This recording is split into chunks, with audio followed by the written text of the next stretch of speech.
Welcome back, everybody, to the Raad Life. Another episode in our new studios, in case you have not recognized the fact that we have found a new home. More about that later. But welcome back to the Raad Life. We've been doing this 10 years. I can't believe we've been doing this 10 years, and it's still fun.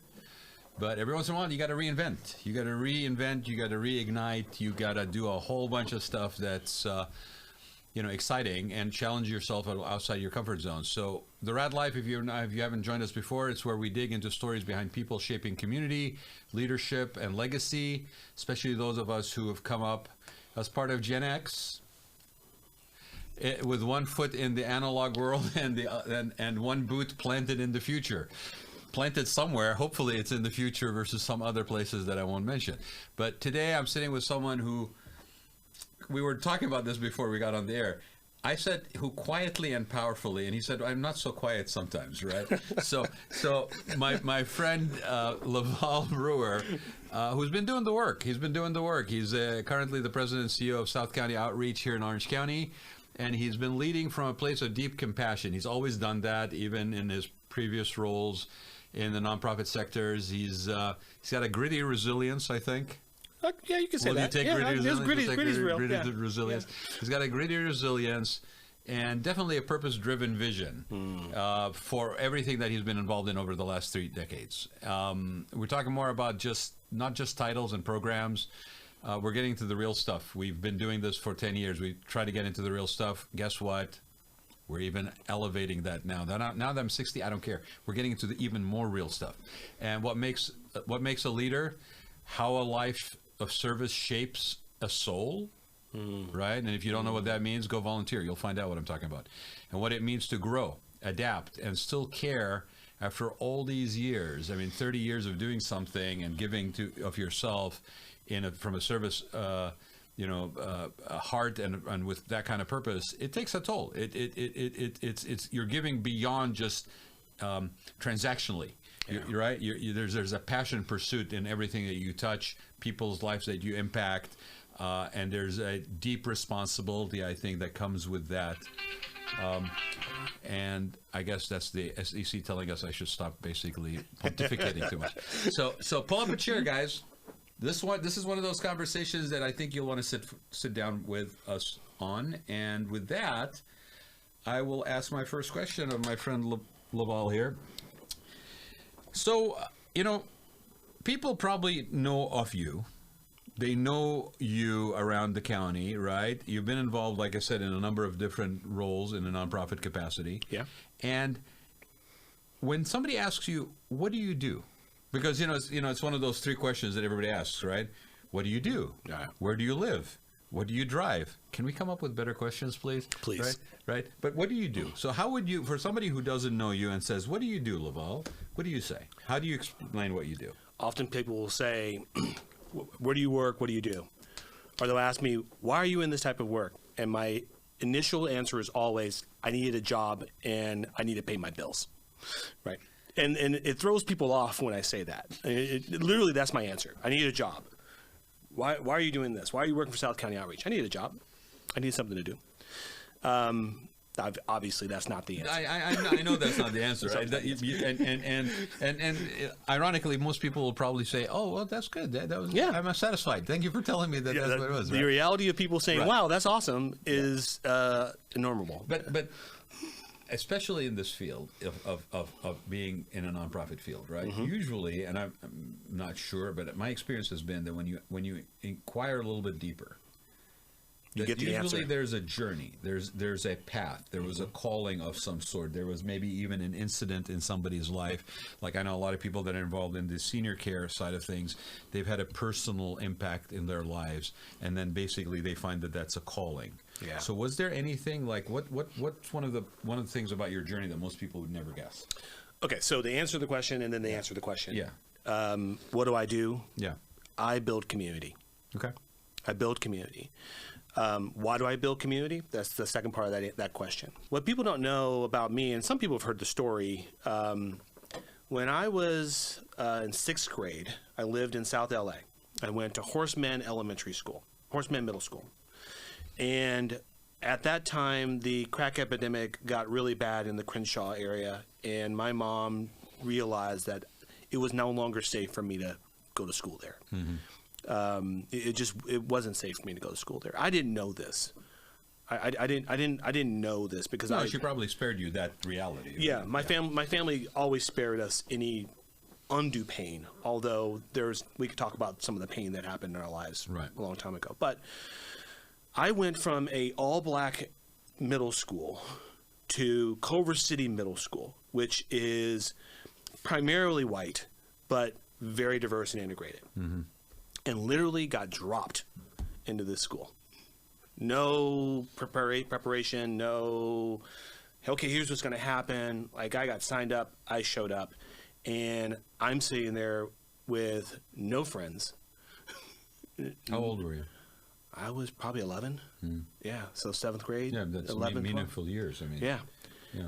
And the reality is these two guys somehow at lunch said, hey, you can sit with me. These first two white guys I've ever met in my life, I had a conversation with. Okay.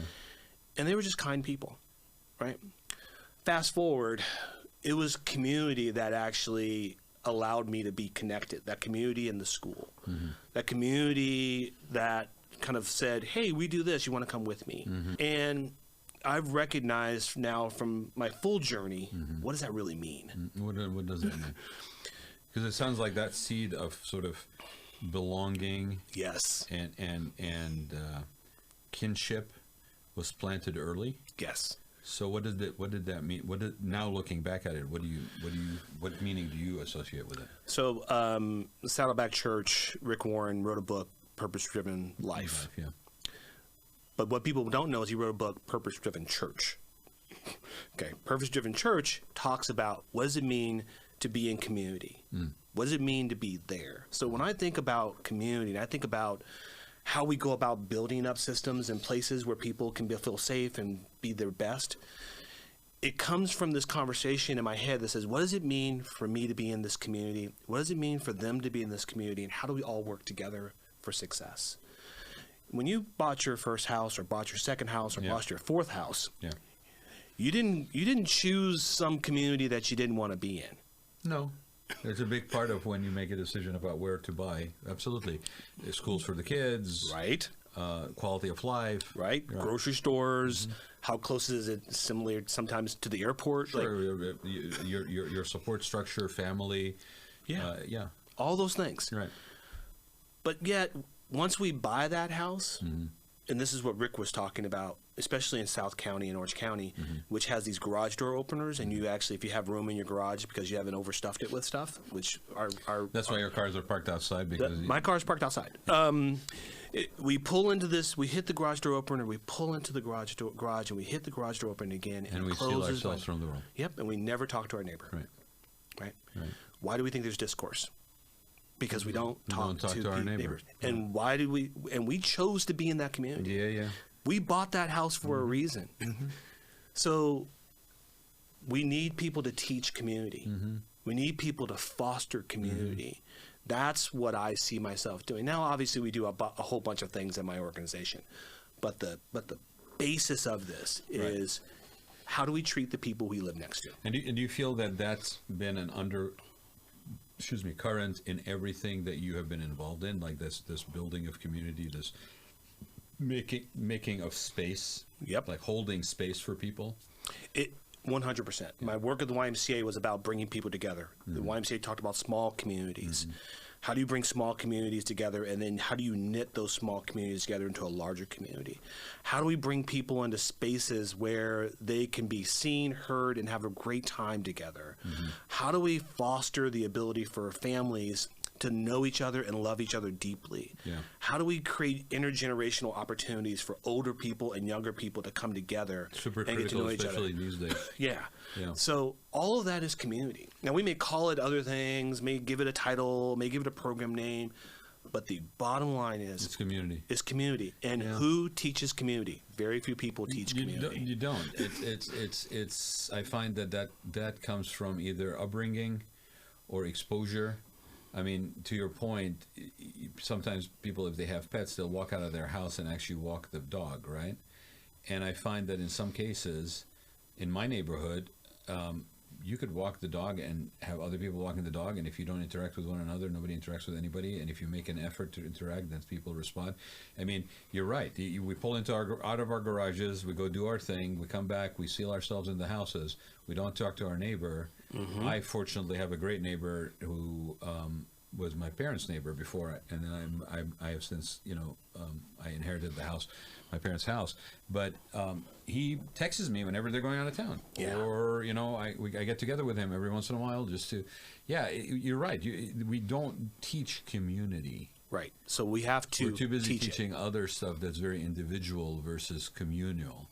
Yeah, well, you also brought up the fact about the generational thing, which kind of is a nice segue for me, because as I mentioned earlier when we were talking about this show being kind of repositioned a little bit, it's always been, the Raad Life has always been a generational show. We start off with a focus on baby boomers because, if you will, I was dealing with my parents who were older, and I was trying to basically just be prepared about stuff, and we talked about some tough stuff always, I really feel blessed that whenever we had those conversations, it felt that when we came out of the show, having had a discussion, could have been hospice, could have been end of life, could have been sandwich generation, there was a sense of empowerment that came out of having the conversation, which lends itself exactly to what you were talking about, because you cannot have conversations if you do not have community. Yes.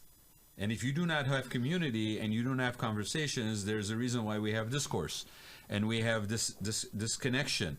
And as in contact that we are with one another on social media these days, the level of lack of connection is ridiculous. Yes. Right. When you compare it, the irony is just like not lost on me. So I want to just kind of bring us back to the Gen X thing. You're a Gen Xer. I am. Right. I think we found out that you're like just a little bit behind me on the generational arc, and we're kind of looked at as an in-between generation, right? We're not the big boomers, we're not the big millennials. We're kind of this like bridge in there. Something says, "Oh, you're sandwiched between two things." I like to think of ourselves as actually a bridge between the two things, Often. and we're often overlooked. To be fair, I don't think we really sought the limelight as much as the social media savvy influencer millennial generation, or so we kind of missed the revolution a little bit of the baby boomers, even though they sold out and became yuppies after being hippies, but I digress. I'm not picking on baby boomers, right? But there are a few of them I will pick on. But we're often overlooked. We've been kind of quietly building these bridges. How do you think being part of that generation, right, has shaped how you move through the world? Wow. We talked a little bit a while back. Yeah. I had a key around my neck so that when I came home from school, latchkey kids? Yeah, I can get into the house. And my daughters, man, when they hear that, they go, "What are you talking about?" The other day, we were on a bus in San Francisco. So my daughter just graduated from college, and we were on a bus, and I was talking about how I would take a bus from Crenshaw to Hollywood. And for to people go to who the don't movies. know how long that bus ride is, Laval, do tell people how long that bus ride is. Oh, it was an hour and a half. To go to school? This is just go to Hollywood. Oh, to go to Hollywood. Just go to Hollywood. But they were like, "How were you going to Hollywood?" I go, "5th grade."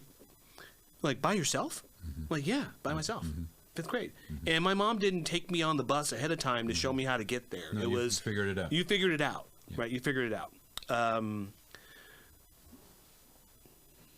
Moving through business and learning how to be a team player and all those things, there was no book that showed me how to be a team player.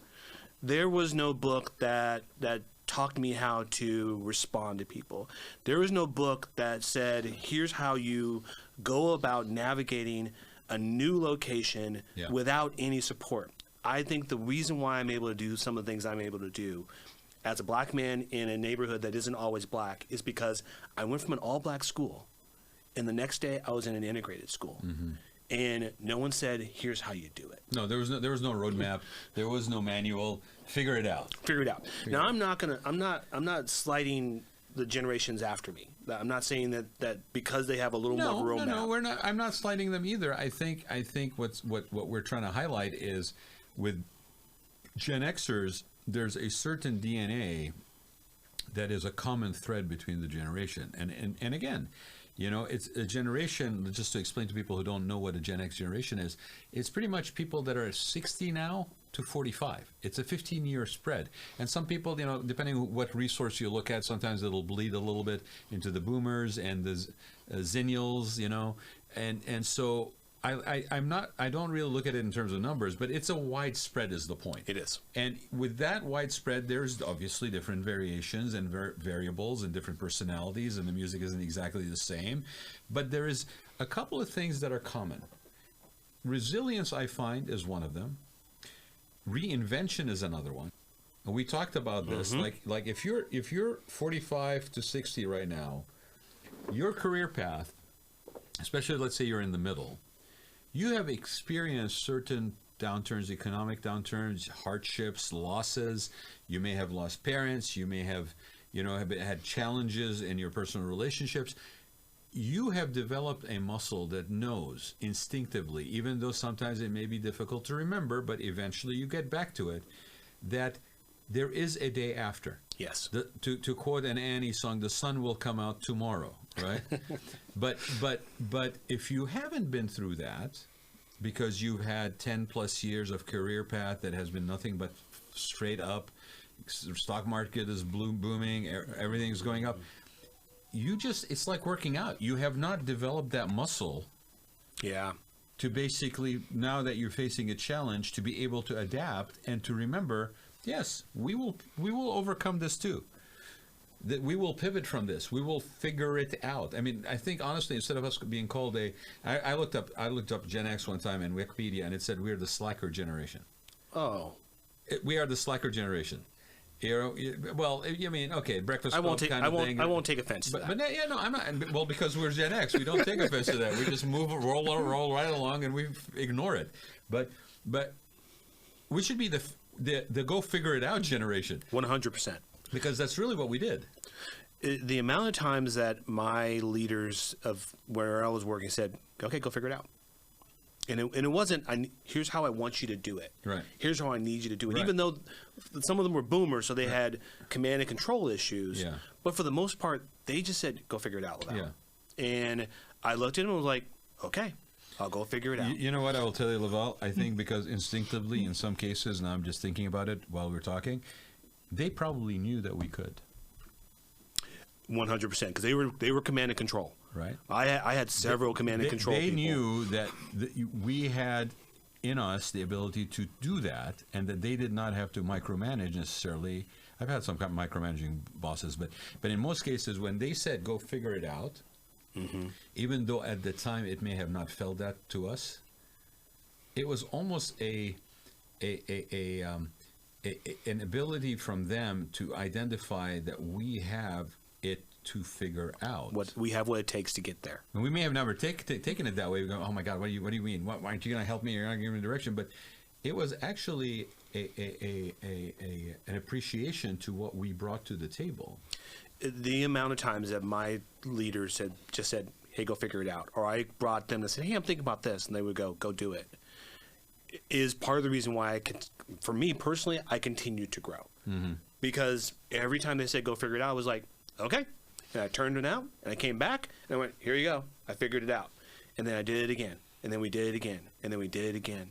And we grew things, and we grew things, and we made mistakes, and we failed. But we also, when that happened, when I failed, I walked back in and said, I think I'm going to fail here. Yeah. I wouldn't say fail. I don't think we're going to get there. Yeah. And then we'd have a conversation about what that means. That means that vulnerability of me to say, you trust in me, I'm going to trust in you. Went back and forth. Now, how to get to that point? Practice. Yeah, and you said the word vulnerability, and I think that's a word that's underutilized these days and underappreciated. I think vulnerability, we tend to do the chest beating a little bit too much. We kind of emphasize a little bit of that outward energy. Mm-hmm. Vulnerability and courage are hand in hand in my book, and if you don't have those with a layer of empathy. And the ability to basically, put yourself out of your ego. I don't know how you call yourself a leader, honestly. Not in the real meaning of the word. And holding space for people, allowing people to meet you, versus basically kind of trying to coerce them into basically getting there faster. Being able to understand that not any one person is cut from the same cloth as the other, and to be able to give them that grace in order to basically get that mentorship and leadership and solicit that vulnerability, not just solicit it, but encourage and celebrate it when you encounter it, right? I mean, I want to get back to that in a minute, but I also don't want to lose out on the fact that what you're doing right now as far as in your current position. So right now, especially with the economy and the uncertainty and coming out of COVID, I don't think we've ever really fully come out of it yet. With South County Outreach, it's a time of serious need. Right, and yet at the same time, you have tackled this, from what I have seen, almost as a time of serious opportunity. It is always opportunity. Okay. At least in my book, it's always opportunity. So let's talk about a little bit about that work that you're doing now. So, and we know it's not this isn't what the whole thing is about, but we'll do it. We'll do this. And I don't because I think it's a reflection of the character. I think it builds directly out of what we were talking about, because you're right. The flip side of the same coin about serious challenge is serious opportunity. There's always, whether you have a fixed mindset or a growth mindset, that is the difference in how you see which side of the coin. Yeah. So I'll give you the Cliff Note version of the last 5 years. COVID happens. We're in a organization that is basic needs, and everyone recognizes that our success is the community's success. Now, they may not have said that, but that's how money came to organizations like ours. Yeah. And I saw that as an opportunity to build the organization. Mm-hmm. Not to build the organization to be bigger, mm-hmm. not to make us a bigger organization, mm-hmm. but to build the systems within the organization. Mm-hmm. Like, what is it that we need to be successful? Mm-hmm. And because of that, today we are more successful because we have greater capacity, because we utilize those resources to build the business. Mm-hmm. Now we're nonprofit, business, non-business. That's a different conversation. No, I think there's no such thing as a non-business nonprofit. Yeah, I think it was Shelley Haas said that a nonprofit is an organization that just doesn't get taxed. Right, exactly. Right, it's a business doesn't get taxed. So in that, what we did was we built the system underneath it. And why did we build that system? Because I stopped and looked and said, when is this going to end? When is hunger and homelessness going to end? And in my mind, it's not ending tomorrow. Probably a safe assumption, right? Yeah. So you have to take that approach when you're building your organization, your business. Yeah. So what do? We are building a business. We're building an organization that will be resilient and available for people in the future, so that they're not hungry or they're not homeless. And here's the reason why we're doing that. Because I don't want my neighbors to come home and not have any food on their table. Mm-hmm. I actually want my neighbors to come home and pull into their garage and shut it behind them. Mm-hmm. How do we do that? Mm-hmm. We make sure that everyone has what they need in order to be as successful as possible, to build a stronger community, so we all have better lives. For those who are not familiar with nonprofits, there is I've been on enough boards to tell you that in a lot of cases, especially when a nonprofit is not very well funded, that it's basically, in more cases than not, that is the situation, that you're basically constantly foraging for resources, foraging for support. It's an ongoing thing. You never sit back and go, I got more than I need to do my mission. Very rare. Very, very rare, very few cases. There is such a thing as you don't even have the luxury of planning for future, for planning for what happens later. You're in the now, trying to just keep it together, hold it together, keep the wheels on the cart. Mm-hmm. And what you're talking about is actually having the ability to not only envision, but actually plan for having that sustainability. I looked into the future and said, how do we get there? Yeah.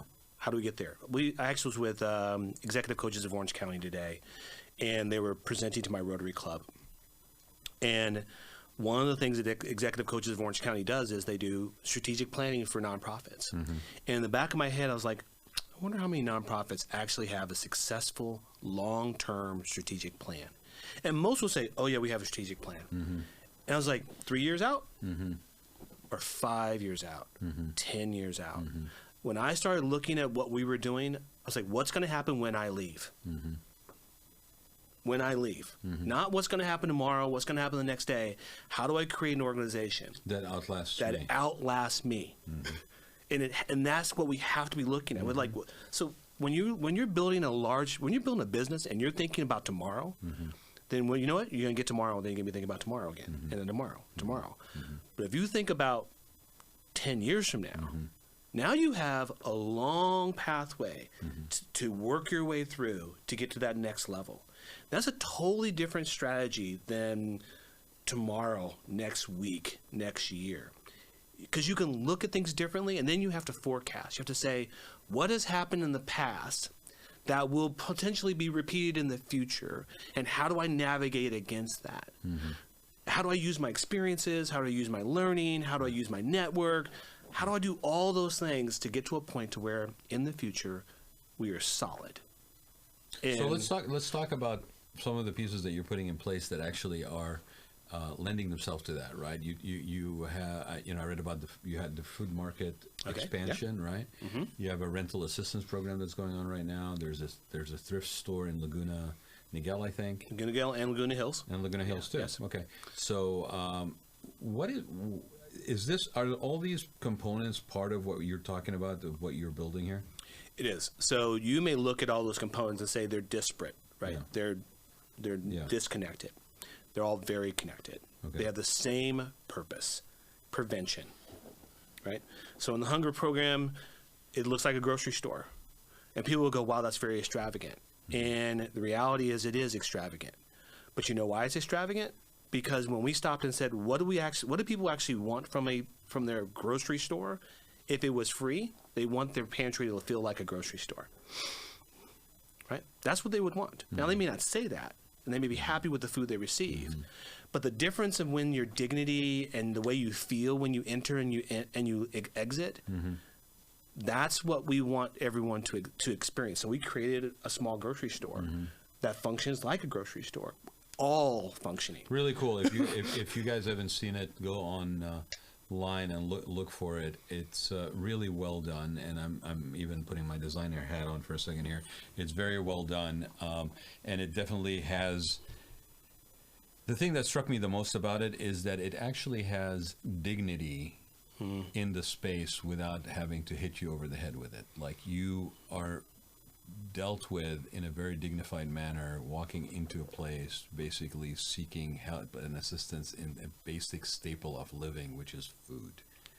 And yet there is no sense of shame. There's it's clean, it's organized, it's elevated, it really gives a person a sense of dignity when they're in there into engaging with it. So very well done from that perspective. And you know what it does? People think it feeds people. It actually creates purpose and support.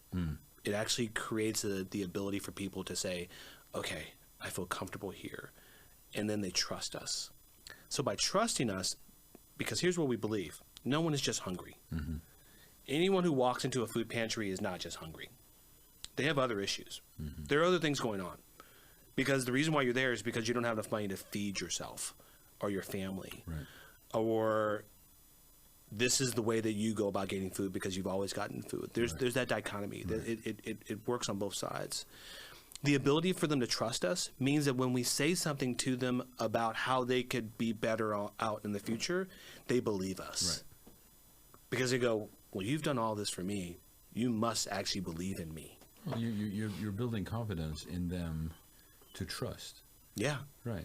And that's a huge thing for somebody that's being basically impacted over and over, and it kind of has lost the ability to trust, to then regain that in a setting. Yeah, that's hope. You're planting hope is what you're doing. Yeah. For the rental and utility assistance, we've never had enough money to support the amount of demand. And I don't know if we ever will, even though we just got a very large grant from the Samueli Foundation recently. There's still not enough money to do that. Right, and that's part of this sort of the backstory of being in an affluent community. Like, the cost of living is high, cost of housing is high, and these are real people that are being impacted. It's not because of a lack of effort or not enough hustle, or sometimes it's just difficult. I mean, if you doubt me, go and look and see what is the qualifications for assistance in Orange County. Right. What is the number? And you'll be astounded what a couple making what number would still qualify for assistance in Orange County. Along, kind of expanding on that a little bit. So, as a nonprofit CEO, right? What is something that nobody ever prepared you for?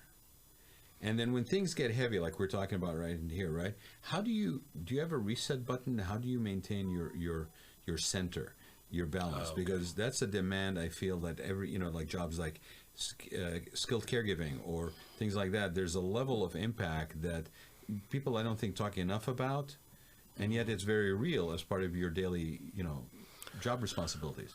Sure. What the one thing, and this may surprise people, what the one thing is that no one talks to you about or doesn't tell you. And it's not that you need to be a dynamic leader, right? So people were like, oh, you have to have dynamic leadership, or you need to be good at fundraising, or you need to be a business-minded person. That's not it. It is, you have to have a vision, you have to have purpose, and you need to trust your team. Those three things. If you could start with those three things first, a vision, purpose, and trusting your team, you have the building blocks for making this thing work. But if you don't have a vision for the future, if you're just saying, well, tomorrow we're gonna feed more people, and you don't have a purpose, which is we want those people not to need us, right? That's our purpose. Yeah. We want people to not need us. Right. We want to put ourselves out of business, knowing full well that the business we're in, Just we're not going to be able to put ourselves out of business. Listen to that for a minute. Let your brain wrap around that for a minute, right? You are in the business of making sure that you're out of business. Yes.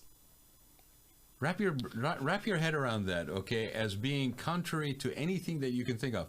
If you do your job right, if you succeed, then you are not needed. And you feel good about it. I feel great about it. We mourn more people being in line. We mourn more people needing our help. And everyone can say that, but the reality in my mind is there has to be a way for us to move to the point to where less people and less people and less people need that. So I'll give you a quick piece of this. Yeah. My job right now is to put my homeless organizations out of business. If I could put my homeless organizations out of business, in other words, goal. if I could stop the number of people who fall into homelessness, I think that everyone will feel good about that. I believe that government will feel good about that, that communities will feel good about that, that the amount of money we're spending to get people from the street where they're dying, children who are in a place where they can't do their homework and can't be successful, seniors and older adults who don't have any ability to do anything more than what they have, to not be fearful that they're going to be outside where they will die, is a good thing. We spend a lot of time trying to get people back into homelessness, out of homelessness. We need to spend an enormous amount of time and money keeping people from falling into that homelessness in the first place. So Laval, and I think that's a universal issue, right? It's not limited necessarily to Orange County, right? But you've spent a lot of time working in this community. What are some of the things that make Orange County unique when it comes to solving social problems? And then you touched on the homeless topic, so I'm just going to ask the question, right? What is one assumption that people have about hunger and homelessness in OC specifically that you would wish they would just let go of? Sure, I can answer both of them. What's really unique about Orange County is it's a microcosm of the entire United States. Okay. We have rural, we have farming, we have urban, we have coastal. Yeah. We have a ethnic group of people who mirror the country at this point in time. We have high levels of wealth and business, and we have poverty. All those things. Oh, and by the way, we have a politics that mirrors the rest of the country, right? It's somewhat equal, but not fully equal. Okay. So if we can do it here, we can do it almost anywhere. It's replicatable everywhere. It's replicatable. I've said that multiple times. If it works here, It can work in other places. Now that you can't say that in all places. No, but places. you're right, and we've talked about this not just in terms of homelessness and hunger. We've talked about other things that Orange County actually. Sometimes it's interesting. I don't think Orange County realizes the kind of perfect test case situation it is for certain things. And I think if people that are in leadership positions or political office looked at Orange County in that capacity, we could really be provide a lot of leadership for the rest of the country. Because, to your point, we have a very diverse background: North County, South County, Central County, coastal. It all has different microdynamics and microeconomies, and we are a very good test sampling of what the nature of the country is. Yeah. Yeah, no, I think that's really good. So that includes level of industry. Well, yes, absolutely. Variety of level of industries too. I mean, we've got tech, we've got medical, we've got real estate, we've got. It really is. If you were building a sample to try to test stuff against, and you're probably the first one that I have ever heard you and me and your conversations together over the last couple of weeks that have actually I've heard talk about it this way. Like, this is, wait a minute, we've got a good laboratory here that we could actually test stuff out, including like cohesive, regional solutions versus just everybody in their siloed little communities with their walls around their own little territory, right? Because things like homelessness, hunger, all this stuff, it is not going to be solvable by one city or the other. It is a regional solution. In sustainability especially, it has to be a regional solution. What are some, and now that starts touching on things like values, right? And things that are non-negotiable, like in how you basically go about doing things when it comes to social responsibility. Sure. Right? Where it's like really impacting people. And whether you do something one way or the other in your leadership role or in your gatekeeping role will have a direct impact. Positive, negative, neutral, whatever, but it will have a direct impact on somebody else. What are some of the values that are non-negotiable for you? Sure. Things that really anchor you when it's all this noise and all this pressure is going on around you. Patrick Lencioni, who wrote the book, The 5 Dysfunctions of a Team, talks about 2 types of values. I'm just using his because it sticks in my head pretty regularly. Yeah. One is permission to play values, and the other is this is what our organization values. The permission to play values, they can be long. Trustworthiness, vulnerability, honesty, integrity, empathy. Yeah. That list can go on long. And the permission to play values means that's the only way you get in the door. Like for our organization, you don't get in the door if you can't demonstrate those values. But as far as the values that we have, you've already identified them. And we don't have them written down anywhere, except for in the office. And actually in the office, it's only written down on one piece of paper, and it's sitting on one place. What does it say? Dignity and respect. Everything that we do with clients is anchored against those 2 values. And it's really anchored against dignity. Respect is an add-on. Okay? So the first and foremost foundational value is dignity. Dignity. Everything we try to do when it comes to anything that exists in our business, is it dignified?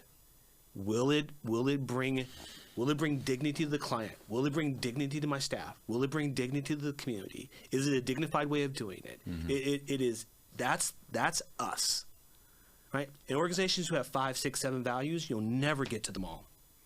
It won't happen. The T-shirt, the banner on the wall, whatever it is, you won't get there. Okay, so you've been you've been a son, your father. You were telling me about your recent graduating daughter.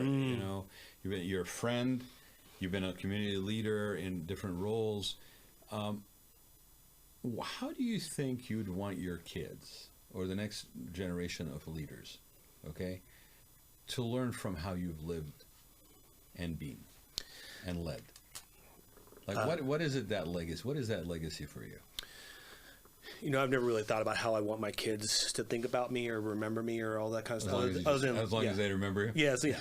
Lovingly, kind, generous, vulnerable. I mean, all those things, permission to play values.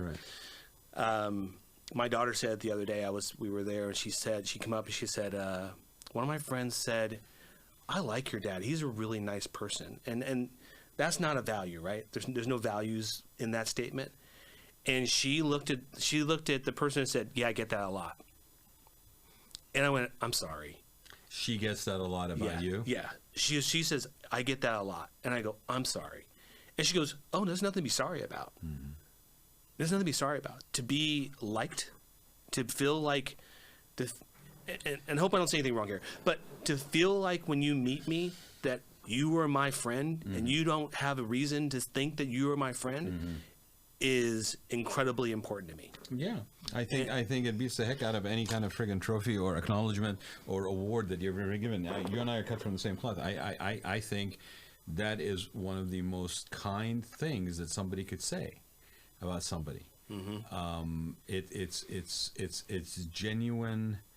In most cases, it's a genuine reflection about their experience with that person. And to say, he's a nice person, he's a kind person. I think we have undervalued those things. Yeah. Recently, we undervalue those things. We misunderstand where true foundational grounding and strength really resides. And you and I have talked about this. There's a lot of performative stuff out there versus genuine, steadfast, responsive versus reactive kind of personalities out there, and I think that's a really nice thing for to say, and for your daughter to also then emphasize. No, that's a good thing. It's a good thing. There's nothing that should make you feel really good. Yeah, to go along with that. It's all built into that. Mm-hmm. Like how we as adults and people in the community are experienced. Mm-hmm. Comes from years of practice, and it shouldn't come from years of practice. I'm not going to be like that, because the mind says when you say I'm not, I don't want to, this isn't going to happen. Those are the things that actually sometimes happen. Mm-hmm. You have to use positive words. I'm going to be right. I am nice to people. Assured words, like you take ownership and walk your own truth kind of words. Yeah, no, it's true. So, again, we talked about it from a generous perspective, but I think it's also personalities and people are different within those generations. But I can tell, and I've known you long enough to know, that there's a part of you that's almost like a lifelong learner, right? Mm-hmm. So... And some people may think, well, that means like what, degrees and stuff. No, that's not what I'm talking about. I'm talking about lifelong learning for yourself. Like it's for me. Whether it's what you're becoming more, your awareness, you're working on certain things, you're improving, not because you have to pass a test, but because there's something else that motivates you, right? So what are some of the things that you feel that you're still learning? What sort of stuff lights up your day? I feel like I'm still learning how to be fit. Okay. How to make sure this body lasts physically for another 40 years at least in a way that doesn't require my children to maintain me. Yeah. I know it seems simple, but it's important. A huge thing, and it's very real. I mean, let me tell you, my father and mother probably didn't want to have us ever to worry about them in that capacity. When my father got hit with Parkinson's and dementia, it really broke me a little bit because I knew the man was aware. Mm-hmm. He was aware of how he had become we loving you doing it, but become a burden kind of on his family, which he never intended to be.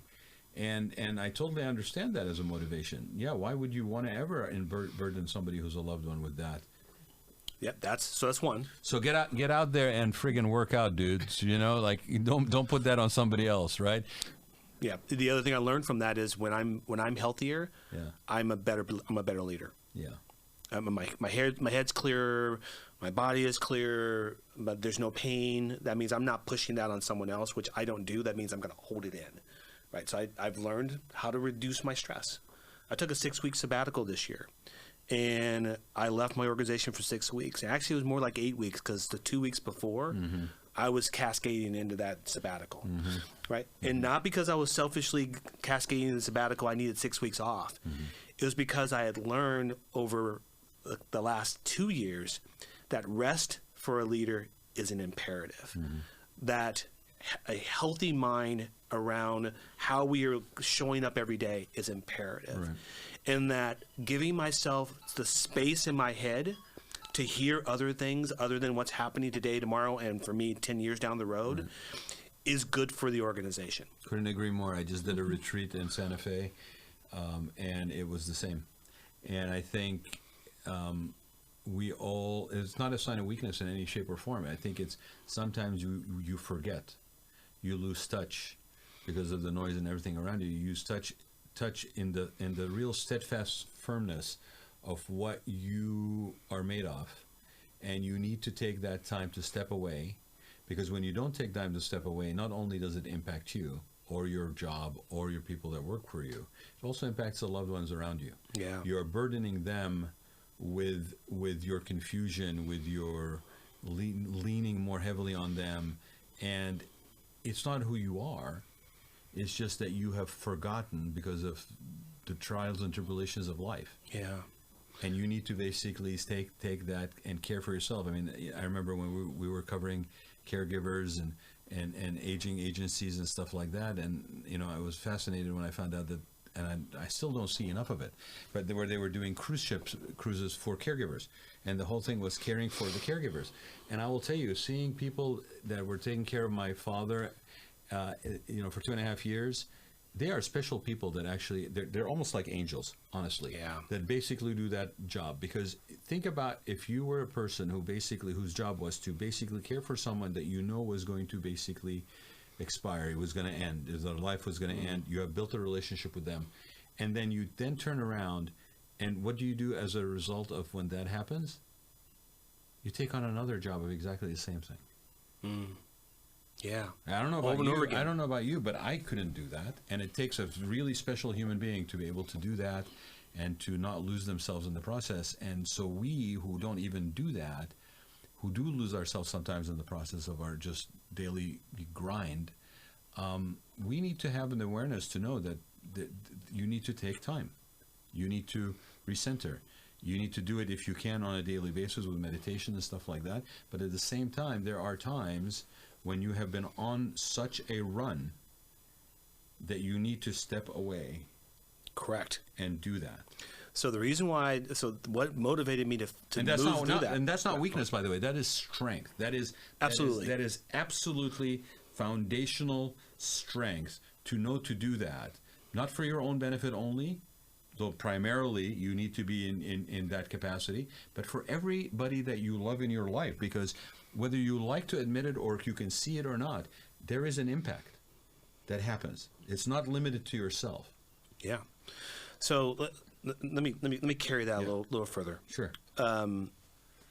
I have been preaching I shouldn't say preaching. I have been emphasizing for probably a decade and a half to my teams, take care of yourself. And I've been putting policies in place at our organization to do just that. And one of the policies that we've been doing recently or practicing in our organization is you work this many hours and you don't work any more than that. Yeah. Please try not to do any more than that. And it's not saying don't work hard. It's saying I need you to get it done within this time period, right? And we have a wellness plan that says after 1 o'clock on a Friday, your work is done. And we hold to that religiously. Mm-hmm. Like 1 o'clock on Friday, it's over. So we turn things away on weekends. We turn things away on Friday afternoons. Mm-hmm. But here's the thing: I wasn't. You were espousing it, but you weren't doing it. Right. Do as I say, not as I do. Do you hear that from your parents at one point? And I've said that to them over and over again. And I realized 2 years ago, you've got to stop doing that, because eventually it's going to catch up with you. Mm-hmm. Now, it hadn't caught up with me. It isn't going to catch up with me because I've changed that now. And I still do some things on the weekend, but I also have more flexibility in my job. Mm-hmm. I can have that. But I realized right off the bat, like, if I don't take care of me, then I won't be here to take care of you, and you might actually have to take care of me. Yeah. That's not good. No. There's nothing good about that. No. So how did I learn that? I talked about this a little bit. In working at the YMCA, being in community with others, being out in nature, learning to take this piece of technology that is now invasive in our lives, and I'm not saying that in a bad way, it just is, and setting it aside and finding ways to connect and ground differently to be inquisitive about what does it mean to be a human, to understand my vulnerabilities and my mistakes that I make on a consistent basis, to recognize that my mental health is a problem at times, and how do I go about addressing that mental health, which is often connected to stress. Anxiety is often for me connected to I don't have control, and while I don't present as a control freak, I am. Like, I don't present as a control freak. I'm a control freak. I'm not a freak about it, but I like having control. I think that's human. I think that to a certain extent it's human, but it can also become very unhealthy if that's all that you're doing. You know, there's like you were saying, you know, you can be a control freak, but if you don't understand the benefit of holding space for people and letting people kind of find their own path at their own time, and if that basically then causes you anxiety and stress and you feel like you're out of control, then you got a bigger issue. It's not about them, it's really about you. It's your own monkey brain, and it's your own murky, muddy middle and muddy mind that's basically taken over. And by the way, Rod, no one teaches you that. They tell you that, not no. They don't really tell you that. They tell you peripheral to that. Right. They don't really tell you that, because that kind of conversation requires a certain vulnerability. We go back to that word, and a certain courage. And that's kind of conversation that's tough for people that are coming from an ego to have. You have to be pretty, like, not necessarily where you're not have a healthy ego, but you have to be pretty well balanced to be able to say, yeah, I can have this vulnerable conversation. This doesn't shake my core. In fact, if anything, it might help me understand things better. And in understanding things better, I can actually adjust to be a better person, to become that better person that I want to be, versus be subject to just what's going on with me by happenstance or circumstance. Yeah. Right? Don't be the boat that's just being blown by the wind. Don't be the boat that's being blown by the wind. Exactly. You harness the wind to do what you need to do, but you got to know what the wind is going to do. And you need to know that even though you may not know where the wind is going to blow from, that you trust your ability to navigate, that you don't need to know in advance, and still feel assured that you will manage. Yeah, when we were talking the other day, I talked about this 10-year thing, and there are team members who are younger than me who are like, where are we going? I'm like, way over there. And they're like, where's that? Yeah, I can't see it. And you're like, I don't know, but it's over there. It's over there. Yeah. It's in that direction. And we're going. We're going in that direction, and we're going to navigate against that direction. Yeah. And we may tack left and right. We may even go backwards for a little while to find the right space. It's over there. Sometimes wanting to know where the end goal is, and not wanting to know, seeing the end goal is what holds us back. Right. I mean, you know, there's the whole old cliches about it's about the journey, not the destination. It's this, you know, that you need to basically just embrace that journey.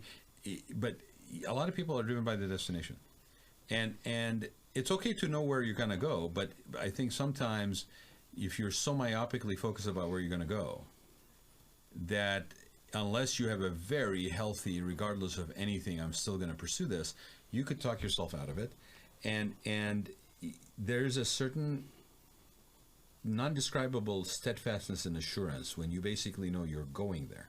Yeah. And you're still okay with not knowing what every step of the way looks like. That's where having a leader when you're hiking who doesn't say it's around the corner, right, but says, hey, let's just keep going. It's not that far away. I'm tired, and it's getting late, and another turn, another switchback. Yeah.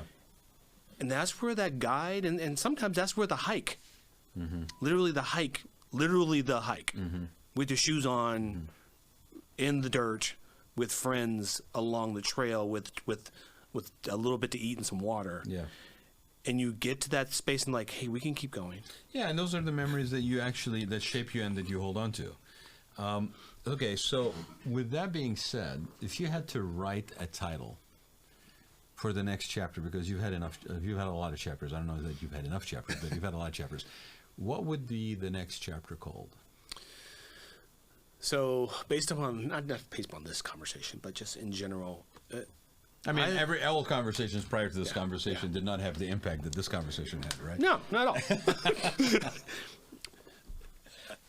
I'm kind of sitting on playbook, and playbook is you would say, oh yeah, we need a playbook, we need a what we're going to do. But what is a playbook?